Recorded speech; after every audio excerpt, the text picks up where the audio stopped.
There is no one who exceeds Orgyen Padmasambhava, but even Padmasambhava himself relied on many teachers, including the 8 mahasiddhas, for an extended time.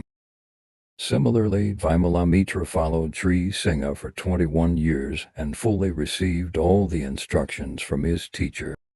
Therefore, no matter how many inherent qualities you possess, you must rely on a qualified teacher to receive teachings and to study and practice the Dharma to the best of your ability. This is of great significance. Secondly, although great masters developed incredibly great qualities in their previous lives, when they are reborn to this world again, a large number of them are vulnerable to habitual propensities and obscurations caused by womb birth. So the qualities from past lives, however abundant they were, will be obscured.